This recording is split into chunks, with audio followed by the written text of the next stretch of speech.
Hello guys, welcome to my channel Swathi heartful life. Friends, ఈ రోజు అయితే మన ఛానల్లో అద్భుతమైన రుచికరమైన క్యారెట్ పప్పునైతే మీతో షేర్ చేసుకుంటున్నాను అండి. టేస్ట్ అయితే చాలా బాగుంటుంది. ట్రై చేయని వాళ్ళైతే ట్రై చేయండి. ఇంకా మనం ప్రాసెస్లోకి అయితే వెళ్ళిపోదాం. ముందుగా అయితే బాండీ అయితే పెట్టుకోవాలి. బాండీ హీట్ ఎక్కిన తర్వాత దాంట్లోకి ఆయిల్ అయితే వేసుకోవాలి.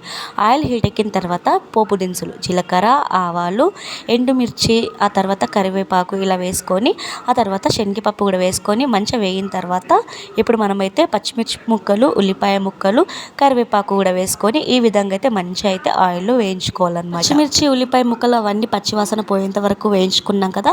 మంచిగా ఆయిల్లో ఫ్రై అయిన తర్వాత కొంచెం అల్లం వెల్లుల్లి పేస్ట్ కూడా వేసుకోవాలి. ఇక్కడ స్కిప్ అయింది. అల్లం వెల్లుల్లి పేస్ట్ వేసుకొని బాగా కలుపుకొని పచ్చివాసన పోయిన తర్వాత ఇప్పుడైతే మనం పీల్ చేసి మంచిగా వాష్ చేసి కట్ చేసి పెట్టేసుకున్న క్యారెట్ ముక్కలను అయితే యాడ్ చేసుకోవాలి.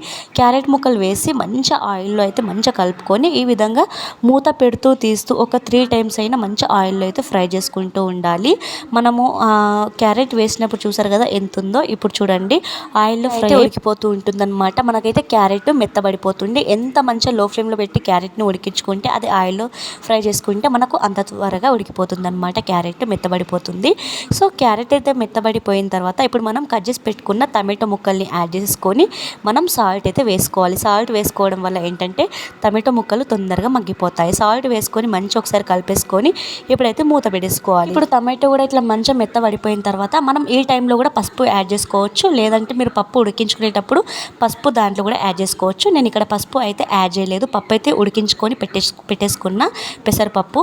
సో ఇప్పుడు మనం ఉడికించుకున్న పప్పులో కారం, పసుపు వేసుకొని మంచిగా కలుపుకొని ఈ విధంగా అయితే తాలింపు అయితే పెట్టేసుకోవాలి. సో చూసారు కదా మంచి ఆయిలీగా అయింది. మనం క్యారెట్ అవన్నీ వేసాం కదా. ఇంకా దాంట్లోనే మంచిగా పోపు పెట్టేసుకొని ఇంకా పైనుండి కాస్త పసుపు అయితే వేసుకున్నా నేను. ఎందుకంటే పప్పులోనే వేసుకున్న ఉడికించుకునేటప్పుడు కాస్త తక్కువైందని చెప్పేసి ఇంకా పైనుండి అయితే యాడ్ చేసిన అనమాట. ఇంకా ఇలా యాడ్ చేసుకున్న తర్వాత మంచిగా అయితే ఈ విధంగా కలుపుకుంటూ ఉండాలి. ఈ టైంలో కొత్తిమీర కూడా యాడ్ చేసుకోవచ్చు. నేనైతే ఆయిల్లోనే అన్ని వేసుకున్నా. ఇంకా ఇది మరుగుతున్నప్పుడు మనము చింతపండుని ఒక నిమ్మకాయ సైజ్ ఎంత నానబెట్టుకొని ఉండాలి. ముందే చింతపండు రసాన్ని కూడా పోసేసి మంచిగా ఈ విధంగా అయితే కలిపేసుకొని ఇక మనమైతే మూత అయితే పెట్టేసుకోవాలన్నమాట. ఇంకా మనం చూసుకుంటూ ఉండాలి, మధ్య మధ్యలో కలుపుతూ ఉండాలి. ఇక్కడైతే కొన్ని మిస్ అయ్యాయండి, సారీ.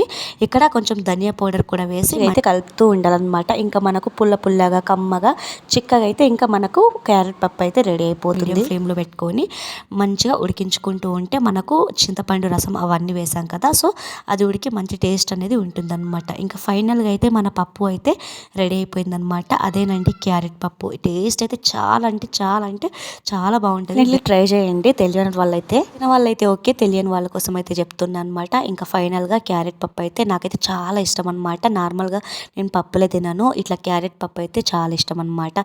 సో మీరు ఎలా చేస్తారో నాకైతే కామెంట్ చేయండి. ఇంకా ఫైనల్గా ఇక్కడ చూపిస్తున్నాను. ఇట్లా అంటేనే మనకు క్యారెట్ అయితే తెగిపోతుంది అన్నట్టు చూపిస్తూ ఉన్నాను అనమాట. మీకు ఉడికిపోతుంది. మనకు ఆయిల్లో ఎంత మంచిగా ఫ్రై చేసుకుంటే అంత బాగా ఉడికిపోతుంది అనమాట. అంటే మెత్తబడిపోతుంది. సో ఇంకా ఇదండి మొత్తానికి మన క్యారెట్ పప్పు అయితే రెడీ అయిపోయింది. మీరు ఎలా చేసుకుంటారు నాకైతే కామెంట్ చేయండి. అండ్ మీలో ఎంతమందికి ఇష్టం కూడా కామెంట్ చేయండి. మన ఛానల్లో చాలా వీడియోస్ ఉన్నాయి. ఒకసారి అయితే మన ఛానల్ని చూడండి ఫ్రెండ్స్. ఇంకా ఇలాంటి వంటకాలు చాలా వస్తాయి. అండ్ మన ఛానల్ని అయితే సబ్స్క్రైబ్ చేసుకొని వీడియోస్ అయితే చూడండి. Thank you for watching. మరొక వంటకంతో మళ్ళీ కలుద్దాం. Thank you, bye.